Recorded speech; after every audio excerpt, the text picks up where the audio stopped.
لو عندك مشكلة في الفراش خلي بالك، دي هتبقى النار اللي تحت الرماد اللي هتحرق البيت.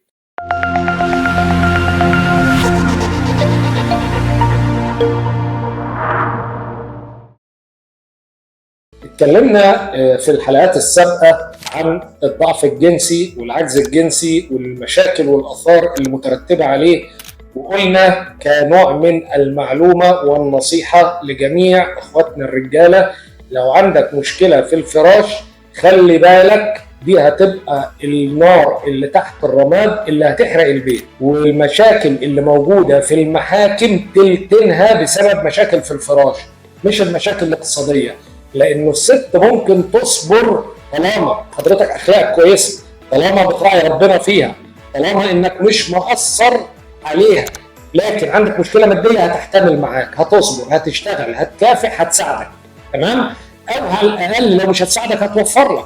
لكن لو في مشكله في الفراش كل المشاكل التانيه بتكبر معاها، بتبتدي بقى تشوف عيوبك الاخرى وبتبقى كبيره في نظرها، لان مش شايفه سبب يخليها تستحمل حضرتك، لان هي كانت بتاكل وتشرب في بيت ابوها، جت عند حضرتك البيت فبالتالي لقت اضافه، الاضافه الوحيده هي العلاقه الزوجيه.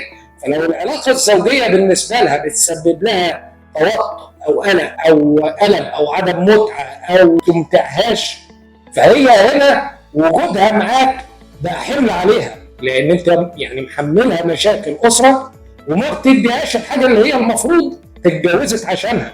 لا ينقص ولا يعيب الست او الزوجه في حاجه، يعني مش بنقول ان هي كده مش كويسه، لا دي غريزه ربنا خلقها.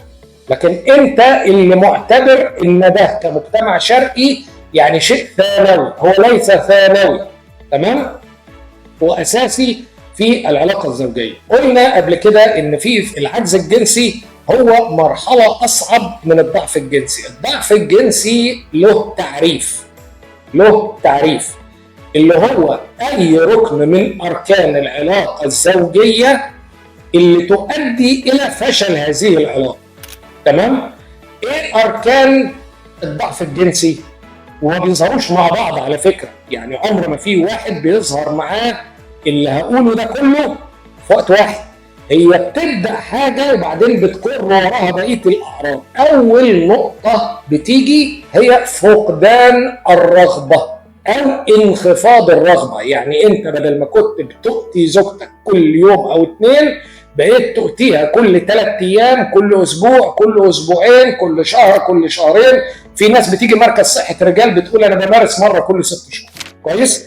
طيب انت ملاحظ ان في خلل في الشهوه، في خلل في الرغبه. هنا ده اول مؤشر لانه بقى في خلل في جسمك انت. فقدان الرغبه مش مرض، فقدان الرغبه مؤشر لانه في بدايه مرض جاي، الا وهو الضعف الجنسي، تمام؟ لانه الرغبه لو مش موجوده مش هيبقى في جنس اصلا، وبالتالي ده اول مشكله في الضعف الجنسي اللي هي فقدان الرغبه، تمام؟ بيجي بعدها على طول ايه بقى؟